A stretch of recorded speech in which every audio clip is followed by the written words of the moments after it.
আজি ঘোষিত হোৱা হাইস্কুল শিক্ষান্ত পৰীক্ষাৰ ফলাফলত ঘিলামৰা পৰীক্ষা কেন্দ্ৰৰ অন্তৰ্গত দুখন বিদ্যালয়ে পূৰ্বৰ গৌৰৱ অক্ষুণ্ণ ৰখাৰ লগতে ঢকুৱাখানা মহকুমাৰ ভিতৰত সৰ্বোচ্চ নম্বৰ লাভ কৰি ঘিলামৰা শংকৰদেৱ শিশু নিকেতনৰ ছাত্ৰী শ্ৰেষ্ঠা এম বৰুৱাই গৌৰৱ কঢ়িয়াই আনিবলৈ সক্ষম হৈছে।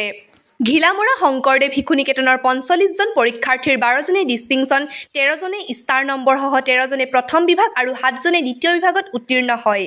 ইয়াৰে শ্ৰেষ্ঠা এম বৰুৱা নামৰ ছাত্ৰীগৰাকীয়ে ঢকুৱাখানা মহকুমাৰ ভিতৰতে সৰ্বাধিক ৯৫.৮৩ নম্বৰ লাভ কৰি মহকুমাৰ শ্ৰেষ্ঠ হিচাপে পৰিগণিত হৈছে।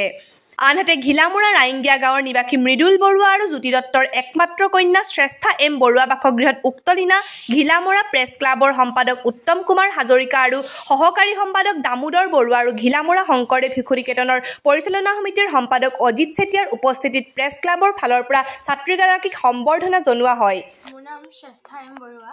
মই শংকৰদেৱ শিশু নিকেতন ঘিলামৰাৰ পৰা এই বৰ্ষত হাইস্কুল শিক্ষান্ত পৰীক্ষাত ৫৭৫ নম্বৰেৰে 95.83 শতাংশলৈ উত্তীৰ্ণ হৈছোঁ। নম্বৰ মই ইংৰাজী বিষয়ত 95, অসমীয়াত 92, ছায়েন্সত 98, ছ'চিয়েল ছায়েন্সত 97, জেনেৰেল মেথছত 93 আৰু এডভান্স মেথছত 100 নম্বৰ লাভ কৰিছোঁ।